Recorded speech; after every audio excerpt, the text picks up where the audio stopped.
Welcome to this explainer, where we're going to unpack a highly provocative analysis of Australia's energy transition. You know, if you've been wondering why your electricity bills just seem to keep climbing and climbing, despite those endless headlines about the dirt cheap cost of renewables, well, you are definitely in the right place. Today, we're diving into a report that argues the very system we're building is actually a trillion-dollar energy mirage. The authors claim that what's being pitched to the public as a smooth, cost-effective transition is in reality masking some incredibly deep, systemic affordability issues. So let's break down exactly what this source says is really going on behind the scenes of your power bill. Okay, take a look at this official Australian average electricity price graph. As you can see, we've got about 3 decades of relentless price increases projected all the way out to 2036. But right there in the middle, there's this little temporary dip around the year 2026.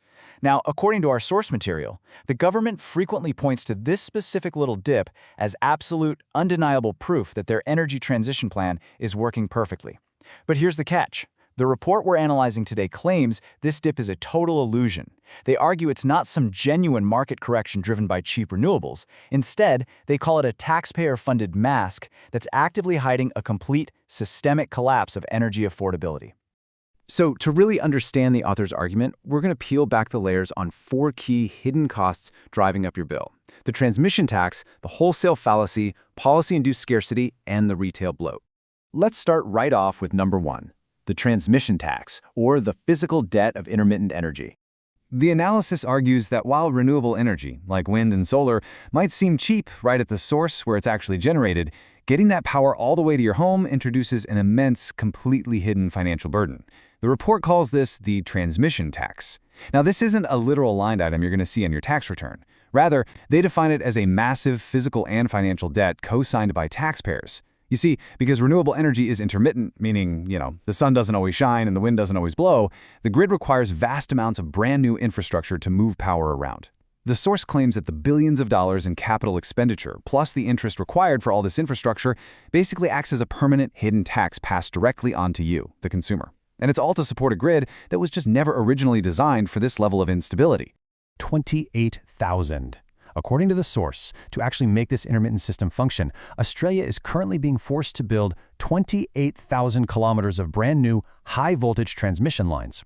Just to put that staggering number into perspective, that is a massive, literal spiderweb of physical infrastructure crisscrossing the continent, cutting straight through vibrant rural communities and productive private farmlands just to keep the grid afloat. The report highlights a few specific, multi-billion-dollar examples of this rollout. You've got Energy Connect, which is a 900-kilometer link spanning 3 states. Then there's HumeLink, a 365-kilometer stretch of lines tied directly to that highly publicized $40 billion Snowy 2.0 project. And let's not forget the Marinus Link, this incredibly complex subsea interconnector with a price tag that the source claims just absolutely keeps climbing. The author's main point here? These aren't just lines drawn on a map. They are massive physical debts that destroy rural land values, severely impact farming livelihoods, and lock future generations of Australians into paying immense interest on their power bills. Moving on to Part 2, the wholesale fallacy, or marketing versus consumer reality. The source poses a genuinely great question here. If wholesale prices for renewables are supposedly so low, why on earth is your final retail bill so incredibly high? Well, the analysis argues that this whole cheap wholesale price narrative is largely a marketing gimmick. Here's exactly how they explain it. Wind and solar operators bid into the market at very low prices, which creates a really nice facade of cheap energy. But because of how the market is actually structured, the final settlement price, the actual retail reality that dictates your costs, is determined completely differently. The system pays every accepted energy source the maximum bid price required to meet demand at that specific moment. So the source claims we're looking at a rigged system where low bids are merely used for good PR, but everyday consumers are ultimately forced to pay the highest settlement prices just to actually keep the lights on. And honestly, it gets even deeper. To maintain this grand illusion of cheap wholesale energy, the analysis claims a staggering $65 billion in taxpayer subsidies are being quietly injected into the market behind the scenes. The source breaks this down as $29 billion already spent and another $36 billion budgeted for the immediate future. The core argument here is that you aren't actually paying less for your energy, you are literally just paying for it twice. Once on your increasingly expensive electric bill, and then once again through your taxes to fund these massive subsidies that artificially lower the wholesale ticker just for the headlines. All right, Part 3, policy-induced scarcity, or what the source calls the climate contradiction. Now this next layer of the onion is a real head-scratcher. The text describes a glaring climate contradiction. On the domestic side, the report asserts that the government is actively suppressing local energy production purely through ideology. Approvals for coal and gas are blocked or heavily delayed, and investment is actively discouraged because these sources are deemed problematic by current policy. Naturally, this creates an artificial domestic scarcity, which causes your local energy bills to just soar. But then, on the flip side, we have an absolute export boom. The source points out that Australia proudly exports massive volumes, literally millions of tons, of the exact same coal and gas to power the rest of the world. The author argues it is a totally self-inflicted crisis where the government is starving its own citizens of affordable, reliable energy, while the rest of the world heavily benefits from Australian resources. And finally, Part 4, the retail bloat, which acts as a bureaucratic tax on every bill. The source points out an astonishing statistic here. Get this, even if the actual power was generated for entirely free, you would still be paying a hefty premium on your bill. Why? Because, according to the analysis, Australia operates one of the most bloated and administratively heavy retail markets in the developed world. While 70% of your bill goes to generation and network costs, a massive 30% is swallowed completely whole by bureaucracy, marketing, and hedging.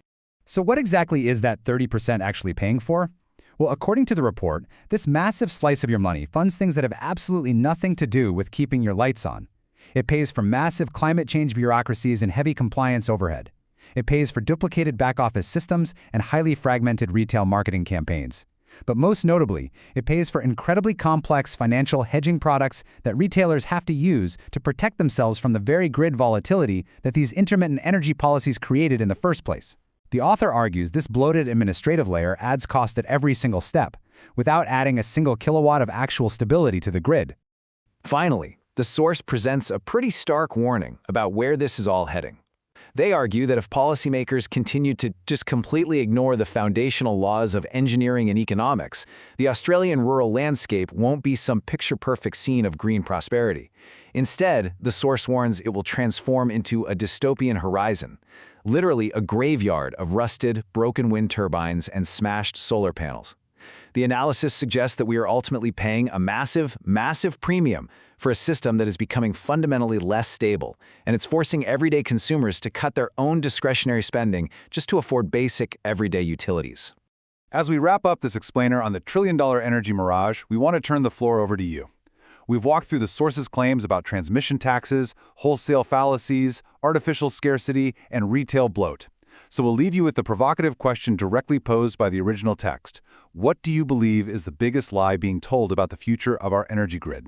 Is it actually a smooth transition, or is it a complete mirage hiding a systemic collapse of affordability? Think about it, dig into the data for yourself, and keep asking questions. Thanks for joining me on this explainer.